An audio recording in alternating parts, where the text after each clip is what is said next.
পাশের হারের দিক থেকে বা পাশের সংখ্যার দিক থেকে ছেলেদের তুলনায় মেয়েরা এগিয়ে আছে।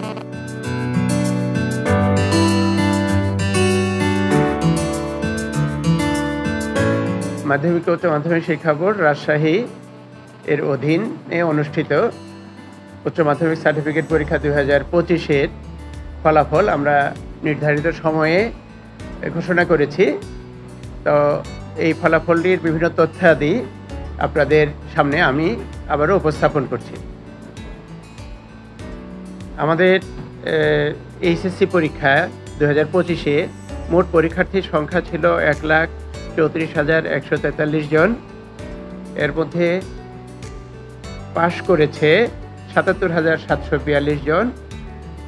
শতকরা পাশের হার এসেছে 59.40%। International Standard University, New Dimensions in Education. আমাদের ছাত্রদের পাশের হার এসেছে 50.69%, আর মেয়েরা পাশ করেছে 68.69%। টোটাল ছাত্রছাত্রীর সংখ্যা হলো 10,137 জন।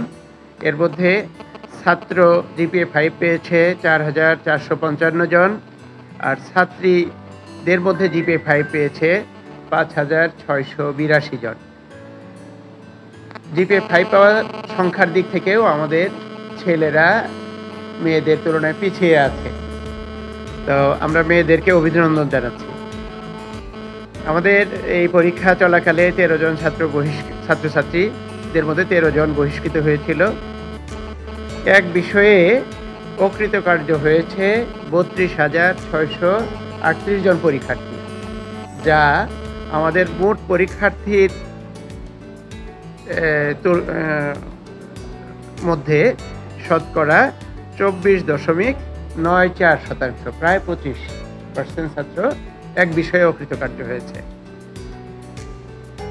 তো আমাদের 35টা প্রতিষ্ঠান থেকে দেখা যাচ্ছে কোনো শিক্ষার্থী পাশ করেনি। এটা আমাদের জন্য একটি দুঃখজনক বিষয়। সার্বিক ফলাফলে আমাদের ফলাফল অন্যান্য বছরের তুলনায় কিছুটা কম, আমাদের পরীক্ষা নিয়ন্ত্রক মহোদয় বলেছেন। তো এটা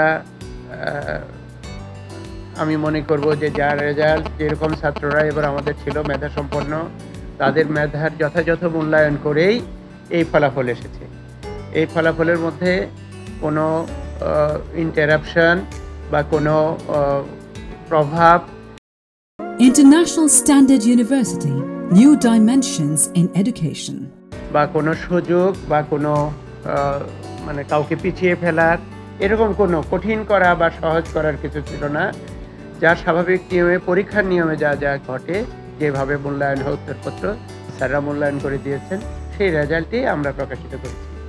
সুতরাং এইখানে পাশের হার কম বা বেশি হলো এটা ফলাফলের কারণে বলা যাবে না।